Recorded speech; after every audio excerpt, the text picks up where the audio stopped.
Perak yang memiliki rekod pertahanan yang terbaik pada malam ini akan menentukan yang manakah lebih berhak untuk dijulang serta dinobatkan selaku juara. Kita lihat dua aksi serangan yang ingin dijanakan sekarang.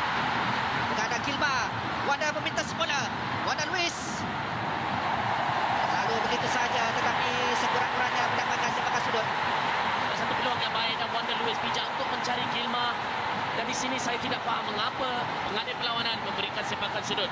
Jelas nampak bola terakhir daripada sentuhan Wanda Luis. Pemain Terengganu tetap memberikan fokus sepenuhnya. Sofyan Rahman bersiap sedia di pintu gol. Wanda Luis, Ines mencuba. Jaringan untuk Perak. Tetapi kita perhatikan Leandro dos Santos satu sama. Perak menyamakan kedudukan menerusi Leandro dos Santos pada minit yang ke-32. Untuk namun kita nantikan pengesahan yang sebenar-benarnya. Tidak ada jaringan. Replay, saya melihat secara terang-terangnya, kalau anda melihat tiada kesilapan daripada Leandro. Bagi saya anda seorang penjaga gol. Bagi saya tiada kesilapan daripada Leandro kerana Leandro telah meletakkan diri beliau di antara Sofyan dan bola dan tidak menyentuh Sofyan. Dan semaya pengadil telah memberikan gol. Bagi saya tidak pasti kerana kalau anda melihat, saya berada di belakang fourth official. Beliau sendiri tidak mengetahui jika ia diberikan gol ataupun tidak. Ya, memang setuju dengan anda Stanley, dan sebagai penjaga gol memang benar itu adalah kesilapan yang dilakukan oleh Sofyan kerana beliau lewat untuk mendapatkan bola tersebut, tetapi pijak oleh Leandro kerana beliau telah membuat satu reaksi yang lebih cepat daripada Sofyan dan telah menanduk masuk, dan bagi saya itu adalah satu gol yang sah. Dan seperti mana kita mengatakan tentang pengadil perlawanan daripada awal permainan, saya melihat beliau telah melakukan keputusan-keputusan yang salah kerana seperti anda kata, pengadil ingin melancarkan permainan, meneruskan permainan, tetapi bagi saya jikalau beliau melihat kita agak lambat untuk bertindak. Satu pencerahan kasar, advantage diberikan oleh Surajaya Bintang pula. Kasarannya ke atas Nur Hakim, memangsa beliau dilayangkan kad kuning. Dan kita boleh lihat di situ Latif Suhaimi sebenarnya yang melakukan kasaran ke atas Wanda Luis, satu tackle yang begitu berbahaya ya sebenarnya. Memberi sedikit kecederaan kepada Wanda Luis, tapi bernasib baik Wanda Luis bangun dan teruskan perlawanan. Ada ruang untuk Terengganu melakukan serangan balas. Baik Nasir, melakukan dari belakang dari Wanda Luis, perlu berhati-hati kerana beliau telah menerima satu kad kuning. Dan dengan jelas kita boleh lihat tolakan dilakukan oleh Wanda Luis. Terlalu kuat.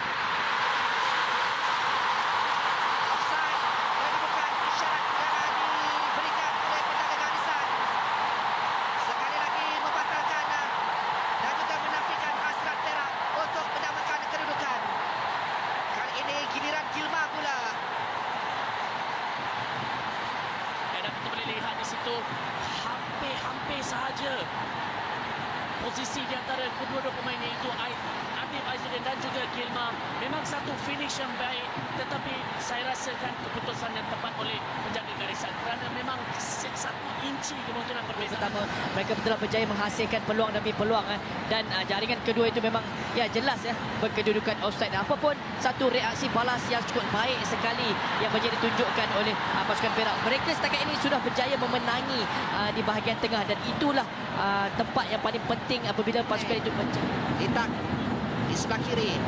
Kipre meluru ke dalam kawasan penalti. Ini dia Kipre, gagal melakukan kawalan yang lebih baik. Litak mengalami kecederaan. Perak meneruskan serangan mereka. Menerusi Firdaus Sayadi. Masih lagi Firdaus untuk Brandon Gunn. Brandon, Firdaus mengambil alih tugas, tetapi dapat disekat oleh Kamal Azizi dan bola ditolak keluar. Izwan, saya agak terkejut bagaimana pengadil telah hilang kawalan terhadap lawan ini, kerana bagi saya Leandro sepatutnya dilayangkan kad kuning. Beliau telah menerjang ke kaki kiri Lita. Tapi Perak meneruskan permainan menerusi Wanda Luis. Terjahat dari Igor Zonjic, dia memenangi bola. Semakin gagal dikawal nampaknya perselisihan di antara Zonjic dan juga Fidas Sayani, campur tangan pemain-pemain yang lain. Kita mengharapkan kesemua pemain dapat menteramkan, dapat mengawal emosi masing-masing. Ya, sudah tentu dan kita melihat mereka tidak memberhenti dan di sini adalah tugas pengadil perlawanan yang sedang hanya melihat. Beliau tidak memasuk campur dalam hal ini.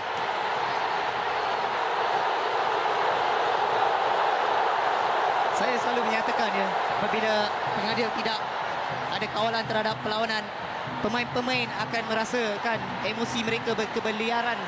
Dan saya perlu menyatakan bahawa Suresh Jayaraman telah gagal untuk melakukan tugas beliau sebagai seorang pengadil yang telah diberi mandat untuk final Piala Malaysia ya. Hilang kawalan kerana litap. Leandro sepatutnya dikenakan kad kuning. Saya baru menyatakan sebelum, pengadil sepatut memberhentikan. Kalau anda kembali kepada Lita, kita akan menunjukkan challenge Lita di mana Leandro telah menerjah kaki Lita tanpa mempunyai apa-apa intention untuk memenangi bola. Dan apabila itu berlaku, beliau tidak melihat. Sepatutnya beliau memberikan kelebihan kepada Terengganu apabila bola itu keluar untuk memberikan masa rawatan untuk Lita. Ada isyarat layangan kad merah kepada Gilma. Apakah dia dilayangkan kad kuning yang kedua ataupun kad merah? Tetapi isyarat yang pertama seperti tadi, dia melayangkan kad kuning kepada Gilma dan kemudiannya kad merah dikeluarkan seolah-olah Gilma menerima layangan kad kuning yang kedua. Tetapi bagaimanakah ingin menjelaskan situasi ini Akmal Rizal yang paling hampir dengan kedudukan itu?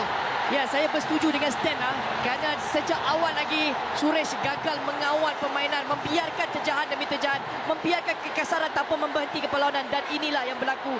Setiap pemain bereaksi kepada beliau dengan tindakan-tindakan sedemikian kerana merasakan beliau tidak mahu menghentikan apa-apa terjahan-terjahan dan kekasaran. Dan saya rasa memang Suresh perlu dipertanggungjawabkan dengan apa yang berlaku ketika ini. Dan dalam situasi pertengkaran tadi pun kita lihat banyak tolak-menolak, ada tumbukan, tapi hanya Gilma dan juga Zonzic saja diberikan kad.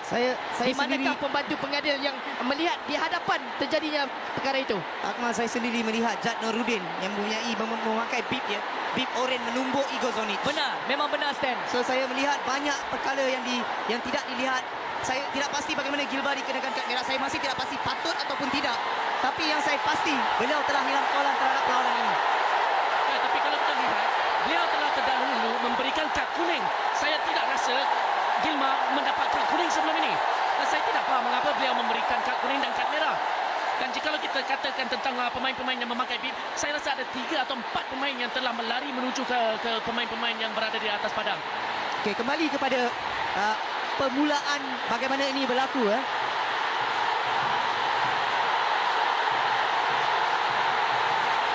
Di mana anda melihat ya, terjahan lewat daripada Leandro. Ini adalah foul kerana Leandro tidak menyentuh bola, hanya menyentuh Lita. Dan kerana ini, pemain-pemain Terengganu memberitahu pengadil bahawa beliau memerlukan masa rawatan, tidak diberikan. Seperti mana Akmal menyatakan daripada minit pertama perlawanan ini, tidak sekalipun Jayaraman memberhentikan perlawanan ini walaupun tackle-tackle yang begitu keras. Kemudiannya di sinilah bermula Zonjic mengeluarkan bola. Ada niat terjahan yang dilakukan oleh Fidas Sayani, tetapi tidak kena ke arah Zonjic yang memberikan sedikit reaksi. Dan kemudiannya campur tangan pemain-pemain lain, termasuklah pemain di bangku simpanan. Wonder Luis tiba terlebih dahulu. Kemudiannya Leandro, di manakah kedudukan Gilma? Di situ Gilma melakukan tumpukan yang sepatutnya memberikan kesempatan percuma, tidak diberikan. Di depan pembungan antara Leandro dan juga Lita keterusan. Lita sudah memiliki 1 kad kuning di separuh masa yang pertama. Kita boleh lihat dengan jelas ya, beliau telah menjatuhkan Leandro di situ. Tapi bagi saya kemungkinan sedikit kasar jika beliau diberikan kad kuning kedua. Syarul Aizan dibawa masuk untuk menggantikan Malik Arif. Akmal, sesuatu yang perlu dilakukan adalah beliau perlu merancang bagaimana untuk menggantikan Gilma. Kerana bagi saya, pendapat saya, pengamatan saya, Wanda Luis bukan jawapannya kerana Wanda Luis adalah seorang pemain yang begitu kreatif, baik dengan Pasukan Perak, mereka ada Nizat Ayub yang mungkin boleh dimasukkan untuk diletakkan sebagai lone striker dan sekali lagi Waterloo 10 datang dari arah belakang. Dan Alita melayangkan akad kuning yang kedua. Jadi apakah 10 lawan 10? Tidak. Apakah Lita kalau berada dalam reaksi dari ini dia pengesahannya Surat Jaya Ram. Agak lambat untuk beliau mengesan. Lita sudah berada, nama Lita sudah berada dalam buku catatannya. Dan sekali lagi kita boleh lihat di situ. Saya melihat sekali lagi pengadil gagal kerana beliau mempunyai tekanan untuk memastikan Terengganu mempunyai 10 pemain kerana selepas kesilapan yang dilakukan kerana Lita tidak menggunakan siku beliau untuk mengenangkan kepada Brannigan. Beliau menggunakan siku beliau ataupun bahu beliau untuk menaikkan badan beliau. Tiada pergerakan siku terhadap muka Brandon Gunn. Dan sepatutnya ada pertelikaan di terowong yang melibatkan Kima dan juga Lita. Ya, memang benar Izwan. Bola dikeluarkan, hanya 1 minit yang memisahkan di antara Terengganu dengan kejuaraan yang kedua mereka. Perak terus berusaha mencari jaringan penyamaan. Wadah Luis dan mendapat bola ke gawang sendiri dari Igo Sajik untuk Perak mendapatkan jaringan penyamaan mereka di minit-minit akhir. Sepakan penalti. Syahrazad dan Latif Suhaimi, ketua pasukan yang akan menentukan gol ataupun siapakah yang akan atas security purpose dia dah decide okay, untuk skor ini semua first kick first kick atau second kick okay. Biru next biru okay. Kita boleh pilih first kick atau second kick okay. Next first kick ke second kick? First kick ke? Jawabkan second kick okay. Jadi sudah pun ditentukan untuk terlebih dahulu.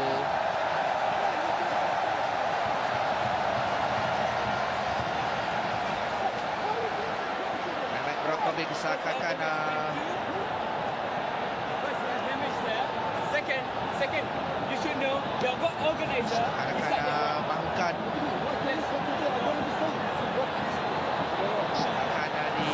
akan dilakukan yeah, I know.